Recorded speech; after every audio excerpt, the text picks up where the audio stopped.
So I just bought a new vehicle and I'm pretty excited about it, but that's not the sole reason for this video.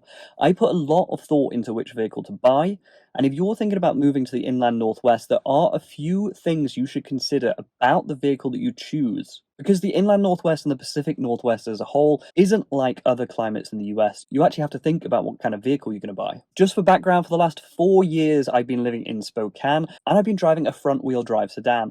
I have been getting on just fine. I got stuck a couple of times, but I usually carry a bag of sand around in the trunk during the winter time, and if I put that under the tire when I'm stuck, I can usually get free. But recently we had a lot of snow, and I actually ripped off the skid plate underneath the vehicle. I decided it was time for an upgrade at that time. So here are a couple of things that I considered when I was purchasing a new vehicle. Firstly, it had to have good ground clearance. That was non-negotiable. Like I mentioned, we do get a lot of snow here, but we also have pretty crappy roads. It's common to find pretty major potholes in roads, and completely unmaintained and even dirt roads occasionally too. Secondly, the vehicle itself had to be quite high up.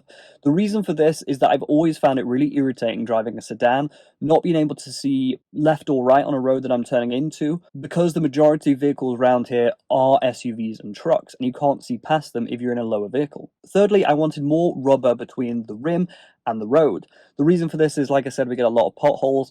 I hit them all the time in my sedan, and I was always concerned I was going to damage the rim. Fourthly, I do a lot of hauling, I do a lot of home renovations and DIY sort of stuff, so a truck, in my case would be nice. If that's not you, then you might want to consider an SUV, for example. And added to that, I wanted four-wheel drive.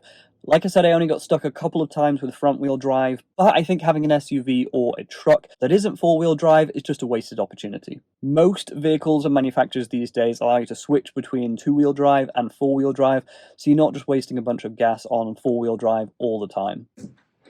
This is what I ended up with. I bought a Toyota Tacoma. Looking first at the wheels and tyres, you can see there's a ton of rubber there between the actual rim and the road, so I'm not concerned about bashing the rims there at all anymore.